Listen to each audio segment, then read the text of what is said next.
जय हिंद दोस्तों, आप सबको हमारे YouTube चैनल ज्ञानदीप क्लासेस में स्वागत है। आज हम लोग 10वीं क्लास के हिंदी जिस पार्ट का नाम है 20 का दांत। हम लोग से पूछते हैं कि 20 का दांत पार्ट की कौन सी विधा है। 20 का दांत जो है यह कहानी है। कहानी है। इस कहानी में अमीरी और गरीबी को दिखाया गया है। इस पार्ट का लेखक नलिन विलोचन शर्मा जी हैं। नलिन विलोचन शर्मा जी का जन्म 18 फरवरी 1916 में हुआ था। नलिन विलोचन शर्मा जी का निधन 12 सितंबर 1961 ईस्वी में हुआ था।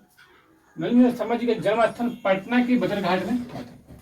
नलिन विलोचन शर्मा का माता का नाम रत्नावती शर्मा और पिता का नाम पंडित राम अवतार शर्मा।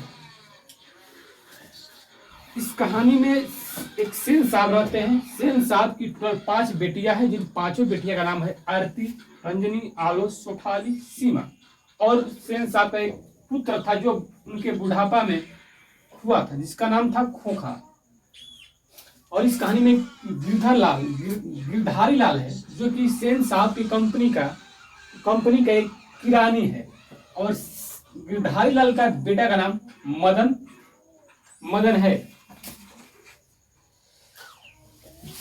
सेन साहब की 5 लड़कियां थी जो बहुत सुशील थी, और एक खोखा था जो खोखा था।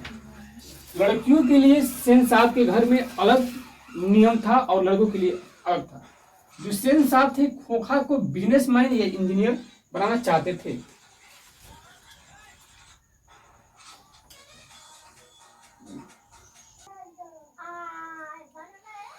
मैं तो खोखा को इंजीनियर बनाने जा रहा हूं। यह कथन किसका है? यह कथन था जो सेन साहब का था। मदन के लिए क्या खाना मामूली बात था। मदन के लिए मार खाना मामूली बात था। नलिन विलोचन शर्मा पटना विश्वविद्यालय के हिंदी विभाग के अध्यक्ष कब बने थे? तो नलिन विलोचन शर्मा 1959 में पटना विश्वविद्यालय के हिंदी विभाग के अध्यक्ष बने थे। खोखा खोखी किस भाषा का शब्द है? जो खोखा खोखी है यह बंगला भाषा यानी बंगाली भाषा का शब्द है। सेन साहब की नई मोटर कार का कीमत 7,500 रुपया था। सेन साहब की कितनी बेटियां थी? तो हम लोग शुरू में डिस्कस कर चुके हैं कि सेन साहब की टोटली 5 बेटियां थी। सोफर शब्द का अर्थ क्या होता है? सोफर शब्द का अर्थ होता है ड्राइवर। ऐसे ही लड़के आगे चलकर गुंडे, चोर, डाकू बनते हैं। यह पंक्ति कहानी में किस पात्र ने कही थी? यह सेन साहब ने कहा था। मदन अक्सर किसके हाथों से पिटाता था? तो मदन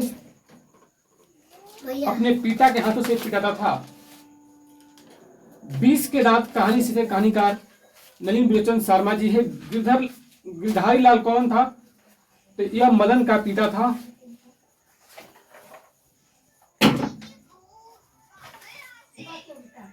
बीस के दांत कैसी कहानी थी? 20 के दांत मनोवैज्ञानिक कहानी है। वाकिफ शब्द का अर्थ होता है परिचित। मदन किसका बेटा था? तो मदन गिरधारी लाल का बेटा था। सेन साहब का आंखों का तारा कौन था? तो सेन साहब का आंखों का तारा खोखा था। रंजनी, सीमा, रंजनी, आलो, सोफाली, आरती 5 किसकी बहन थी? तो सीमा, रंजनी, आलो, सोफाली 5 खोखा की बहन थी।